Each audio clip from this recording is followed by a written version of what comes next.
घने जंगल में दोपहर का समय है। हवा में पक्षियों की चहचहाट और सूखे पत्तों के गिरने की आवाज के अलावा कुछ भी सुनाई नहीं दे रहा है। वहाँ एक विशाल बरगद का पेड़ है। उस पेड़ के जड़ में से एक बड़ा खोखला हिस्सा है, लेकिन बाहर से देखने पर यह एक साधारण पेड़ जैसा ही दिखता है। उस खोखले हिस्से के अंदर में एक गुप्त दरवाजा है। उस द्वार के अंदर जाने पर जमीन के 10 फीट के नीचे एक अद्भुत घर है। अंदर एसी की ठंडक, महंगे सोफे, एक बड़ा टीवी, एक रेफ्रिजरेटर, एक तरफ लोहे के बक्से खुले हैं जिसमें सोने के गहने, नकद के बंडल बिखरे पड़े हैं। उस घर में चोरों का गिरोह का सरगुना पुष्पा अपना बायां हाथ उठाकर ठुड्डी के नीचे हाथ रखकर गंभीर मुद्रा में बैठा है। पास ही लड्डू नाम का एक और चोर स्नैक्स खा रहा है। पुष्पा ने कहा, देख लड्डू, यह दुनिया नहीं जानती कि मैं कौन हूँ, लेकिन देखो इस जमीन के नीचे हमारा साम्राज्य कितना मजबूत है। लड्डू मुंह भरकर खाते हुए, जंपर में बम्पर। हाँ बॉस, क्या कोई सोच भी सकता है इस पेड़ के नीचे इतना बड़ा घर है, ऊपर जंगल, नीचे हमारा अजूबा। पुष्पा गर्व से हंसते हुए, पुष्पा मतलब नेशनल नहीं बाबू, इंटरनेशनल। झुकेगा नहीं साला। इस शहर में कभी भी चोरी हो, माल यहीं आना चाहिए, किसी को शक तक नहीं होगा। लड्डू ने फिर से कहा, जंपर में बम्पर। लेकिन बॉस, इतने सारे पैसे का हम क्या करेंगे? सब यहाँ ढेरों की शक्ल में पड़ा है। अगर कोई इसे देख ले तो उसकी आंखें फटी की फटी रह जाएगी। पुष्पा अपना कंधा झुकाते हुए, कौन देखेगा? इस जंगल में आने से ही लोग डरते हैं, फिर इस पेड़ के खोखले में घुसकर अंदर आने की हिम्मत किसमें होगी? हम यहाँ के राजा हैं। उसी जंगल में कुछ ही दूर पर रामू और सोमू नाम के 2 लकड़हारे काम कर रहे हैं। रामू बहुत शांत स्वभाव का और भगवान पर भरोसा रखने वाला व्यक्ति है। उसके गले में भगवान का एक छोटा सा लॉकेट भी है। सोमू हमेशा असंतुष्ट रहता है और सिर्फ पैसे के बारे में सोचता है। गर्मी बढ़ने के कारण उन्होंने थोड़ी देर आराम करने का फैसला किया। सोमू पसीना पोंछते हुए, ए रामू, दिन भर ऐसे मेहनत करने के बाद हमें सिर्फ 100 रुपए मिलते हैं। लकड़ियां काट काट कर मेरे हाथों में छाले पड़ गए हैं। क्या हम कभी करोड़पति बनेंगे? ऐसा कहा। रामू पेड़ के नीचे बैठते हुए, सोमू, भगवान ने हमें जो दिया है उसी में हमें संतुष्टि रहना चाहिए। मेहनत से कमाए गए पैसे 1 रुपए की खुशी करोड़ों में नहीं मिलती। सब उस भगवान की दया है। अगर भगवान दया करता तो अब तक हम महलों में होते। देखो वहाँ बरगद का पेड़ कितनी छाया दे रहा है। चलो थोड़ी देर वहाँ पर बैठते हैं। ऐसा कहा। दोनों चलते हुए उस रहस्यमय बरगद के पेड़ के पास पहुंचे। रामू ने पेड़ को देखकर नमस्कार किया, लेकिन सोमू ने पेड़ के खोखले हिस्से में गौर से देखा। रामू, यह खोखला हिस्सा देखो कितना अजीब है। अंदर से कुछ रोशनी दिखाई दे रही है। यह प्राकृतिक रूप से बना छेद नहीं लग रहा है। ऐसा सोनू ने कहा।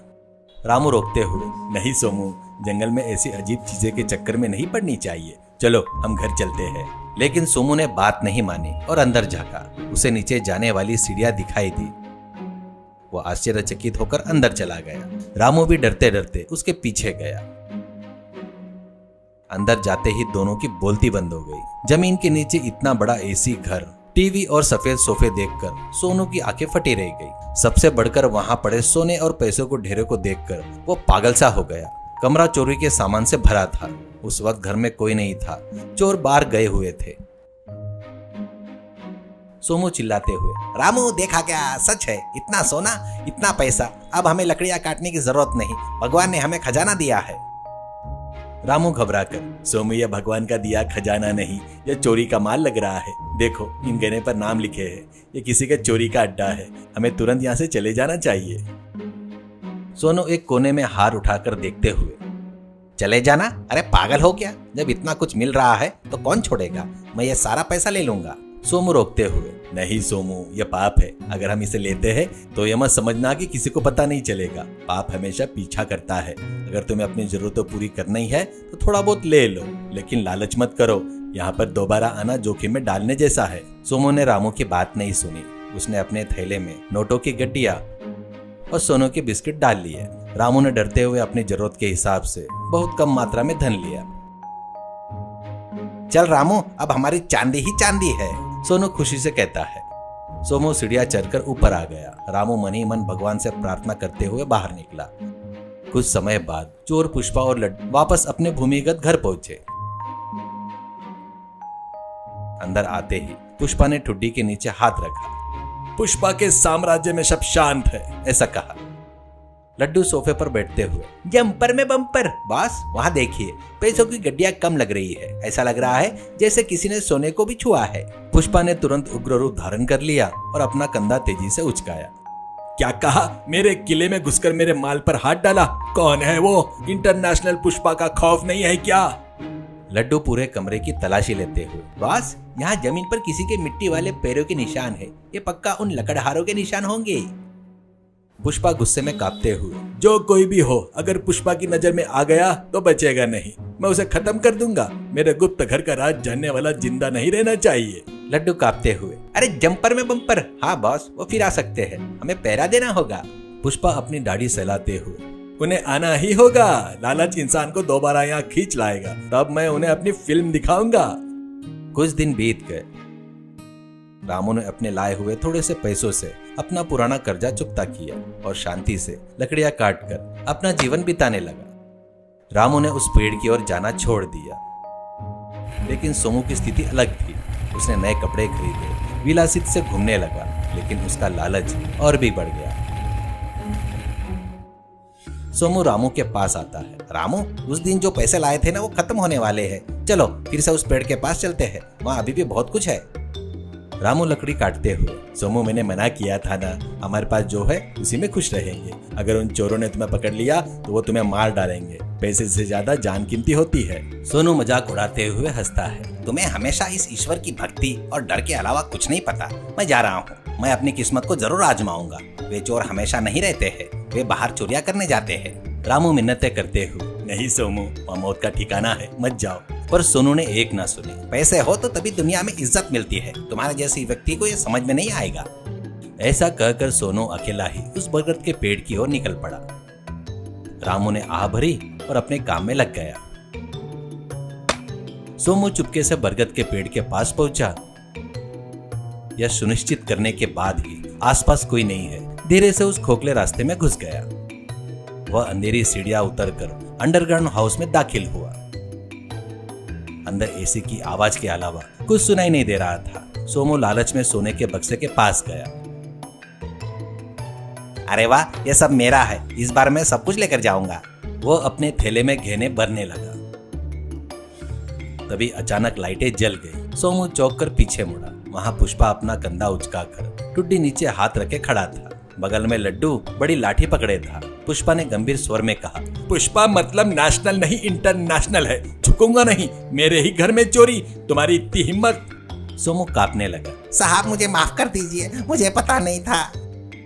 पता नहीं था बाबू, तुम लालच में आए हो। तुम अकेले आए हो या तुम्हारा दोस्त भी साथ में है? सोमू डर से कांपते हुए नीचे गिर गया। मैं अकेला हूँ, मुझे छोड़ दीजिए। छोड़ने के लिए क्या यह घर बनाया है? अरे झुकेगा नहीं, अब मैं तुम्हें नर्क दिखाऊंगा। चोरों ने सोमू को एक कुर्सी से बांध दिया।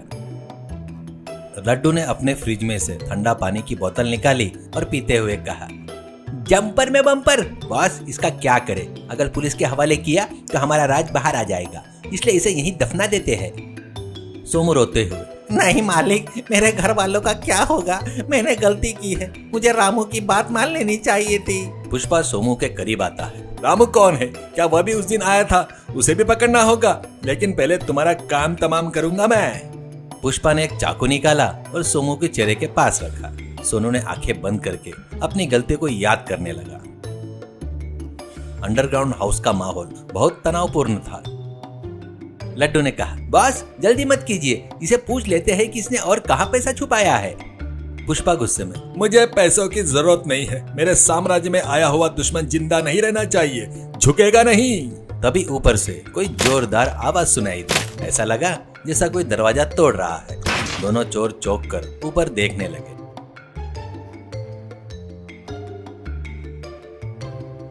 ऊपर से पुलिस बंदूकों के साथ अंदर घुस गई। उसके साथ रामू भी था। रामू को सोमू पर शक हुआ था और उसके पीछे जाने के बाद तुरंत उसने पुलिस को सूचना दी। उन्हें यहाँ पर ले आया। इंस्पेक्टर चिल्लाते हुए, कोई हिलेगा नहीं, तुम सब चारों तरफ से गिर चुके हो। पुष्पा अपने स्टाइल में कंधा उचकाने ही वाला था कि पुलिस की बंदूक देखने पर उसने हाथ ऊपर कर लिए। जंपर में बम्पर, मुझे छोड़ दीजिए सर, मैं तो बस खाने के लिए इसके साथ में था। पुलिस ने पुष्पा और लड्डू को बंदी बना लिया। रामू तेजी से आया और सोमू की रस्सी खोल दी।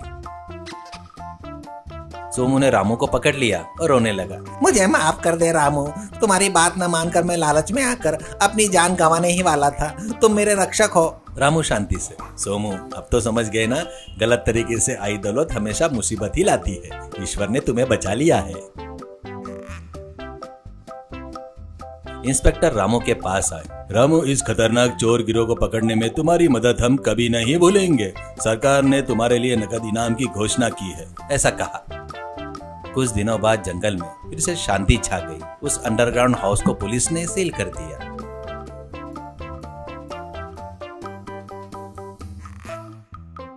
रामू को सरकार से भारी इनाम मिला। रामू ने उसका आधा हिस्सा सोमू को दे दिया।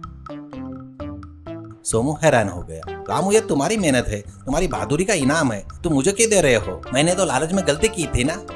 रामू मुस्कुराते हुए, सोमू, हम दोस्त हैं, तुमने अपनी गलती मान ली, यही सबसे बड़ा बदलाव है। इस पैसों से तुम अच्छा व्यापार करो, मेहनत से कमाओ, तब तुम्हें जो संतुष्टि मिलेगी ना, वो अलग ही होगी। सोमू की आंखों में आंसू आ गए। वो पूरी तरह बदल गया था। धन्यवाद रामू, अब से मैं तुम्हारी तरह ईमानदारी से जीऊंगा, लालच के जाल में कभी नहीं फंसूंगा। दोनों फिर से काम पर चले गए। अब तक के काले विचार दूर हो गए। उनके जीवन में एक नई रोशनी आ गई। उन्होंने समझ लिया कि लालच इंसान को पाताल में धकेल देता है और ईमानदारी उसे आसमान की ऊंचाई पर ले जाती है। सीख, अत्यधिक लालच हमेशा मुसीबत लाता है। ईमानदारी से कमाया हुआ थोड़ा सा धन भी जान और सम्मान दोनों की रक्षा करता है।